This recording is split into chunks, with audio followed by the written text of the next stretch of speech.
देख रहे हैं कि हमारे देश में क्या हो रहा है, सभी को दिखाई पड़ रहा है। एक शायरी से हम चार्ट करेंगे। खुददार मेरे शहर का आंखों से मर गया, राशन जो आ रहा था वो अफसर के घर गया। चढ़ती रही मजाक पर चादरें तो बेमिसाल, मगर जो बाहर शख्स बैठा था वो जल्दी से मर गया। रोटी अपने शहर की कुत्तों में बट गई, काटा गई तो शहर का बच्चों को मिल गया। और चेहरा बता रहा था कि मारा है भूख ने, और हाकिम ने कह दिया कुछ खा के मरेगा। आज हमारे देश में बंटवारा है। एक ऑप्शन की रिपोर्ट है जिसमें लिखा है कि 1% लोगों के पास 73% जमीन, 73% जो पैसा है उन पर कब्जा है, और बाकी वो कहाँ जाएंगे। और जब हम बात करेंगे सीधा अपने मुद्दे पे, और जब ये देश आजाद हुआ था तो कोशिश ये की गई थी कि बाबा साहब को इतिहास से मिटा दिया जाए, मगर भीम आर्मी जो एक नाम है, जैसे हम लोग जो साथी हैं उन लोगों ने उनके विचारों को धीरे धीरे आगे बढ़ाया। और इसमें बहुत सी दुविधा है। केवल SC ST समाज की समझता है कि हमारे लिए बाबा साहब ने कुछ किया, और एक वर्ग है OBC जिसको पता ही नहीं कि बाबा साहब ने हमारे लिए क्या किया। तो आज हम बताते हैं कि हमारे संविधान में आर्टिकल 15 जोड़ा जिसमें ये लिखा है कि OBC के हक के लिए जो काम किया जाएगा वो सरकार करेगी। और एक और सबसे बड़ी बात, हम लोगों ने देखा था कि जब बाबा साहब ने मंत्रिमंडल से इस्तीफा दिया था, उसमें एक मुद्दा था हिंदू कोड बिल का, जो सारी महिलाओं के लिए था।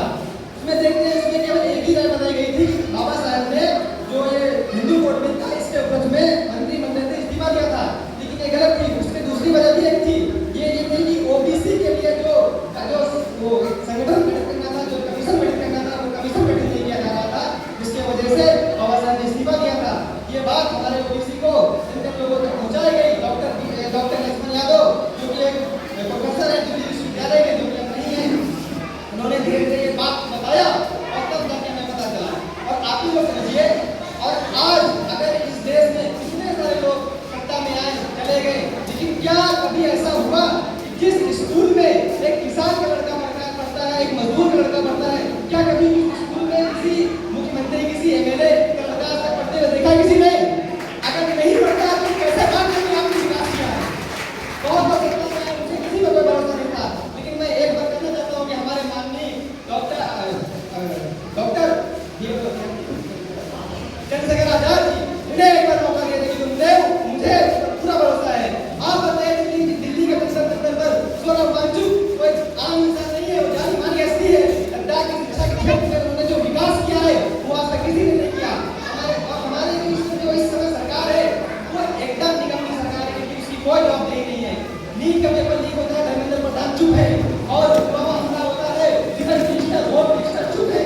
और हम जब देखते हैं कि और ये हमारी यहाँ पर एक जो युवा है, जो युवा शक्ति से व्यक्ति है, उनकी भी बहुत बड़ी गलती है, क्योंकि हमें ये तो पता है कि किस क्रिकेटर का कितना रिकॉर्ड है और किस एक्टर की क्या लाइफ है, उसके बारे में सब पता है, लेकिन हमारे एरिया में MLA कौन है, MP कौन है, ये किसी को नहीं पता, और उसके क्या कार्य है, क्या वो कर सकता है, ये किसी को नहीं पता। और भीम आर्मी एक ऐसी टीम है जो काम ये करती है कि जन लोगों तक जाके ये बात समझाती है कि समझो देश की असली ताकत सरकार के पास नहीं है, हम लोगों के पास है। और अगर हम लोग चाहेंगे तो ये सब कुछ कर सकते हैं। चंद्रशेखर भाई की एक छोटी सी शायरी है कि सच की राह पर चल पड़ो, रुकता कौन है, मौत कल आती है आज आ जाए, डरता कौन है, तेरे लश्कर के मुताबिक वो अकेला काफी है, फैसला मैदान में हो फिर देखते हैं रुकता कौन है।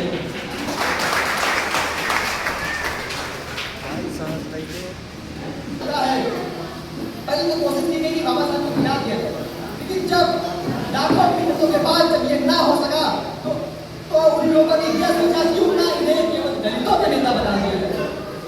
ये बहुत लंबी साजिश थी, और अब हम समझते हैं धीरे धीरे।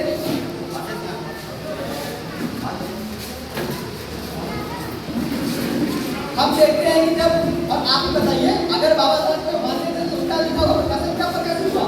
1990 में आकर उन्हें भारत कब मिला? 1990 में आकर, लेकिन उनको पता ही नहीं था कि